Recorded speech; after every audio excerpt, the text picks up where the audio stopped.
And we are back on our webcast on primary election night in the state of Michigan.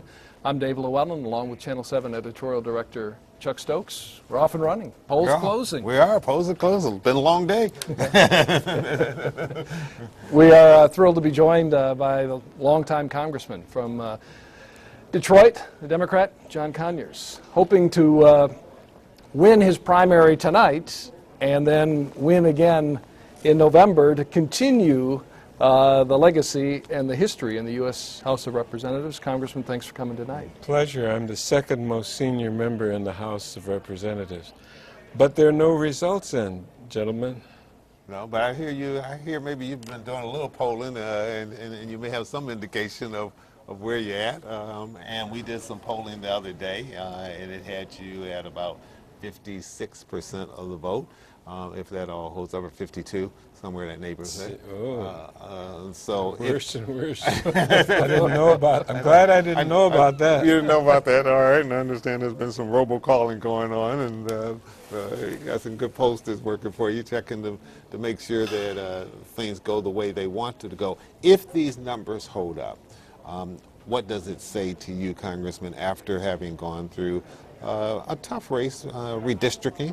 Yes. You've had to switch districts, and much of what you would be representing, if going back to Washington, is different than the areas that you represented in the past. I have 12 cities now, Chuck. 6 of them are brand new. People who may know me, but they've never voted for me, and that's quite different.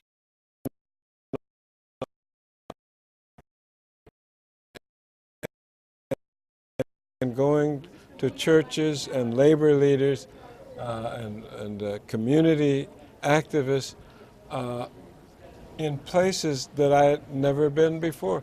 Inkster, Ecorse, Wayne, Westchester, all kinds of, Dearborn Heights. It went on and on, places I'd never been before. And you had a compact period of time because I was in Congress, so I could only come home on holidays and weekends. But the name recognition, the power of incumbency, certainly in that regard, helps in this process. Right. People know who John Conyers is. You're right. The name recognition takes you to another relationship, even if you're in a new district. Now, I had 4 people running against me. I haven't had a primary like this, Chuck, and then I was redistricted in a way that gave me 6 new cities. I haven't been in a primary. Primaries are usually more casual, and but here with 4 people coming at you from different angles, and 3 of the 4 were elected state officials. Right, yeah. Bert Johnson, Chanel Jackson. Yeah. Anderson, State Senator Glenn Anderson. Right. Yeah. So that's more of the factor of the redistricting and the new areas maybe where people are coming from, or do they feel that you're vulnerable at this stage, and so that's why they're contesting you in this primary? And an anti-incumbency feeling that's sweeping across the country, in which they say, you've been there too long, give someone else a shot, too much a part of the Washington establishment. And I think that was the general tone of it. One of the candidates went as far and was as nice enough to say, well, he's done a good job, but his time is up. We thank him for what he's done. There was only one trouble with that, is that I had a list of everything I had done more recently, including the grants and the money that I brought to Detroit and the southeast Michigan.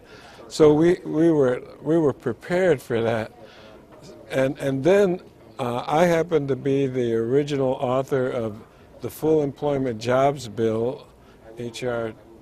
4277. The Universal Health Care Bill, H.R. 676, that I've been working on with the medical community.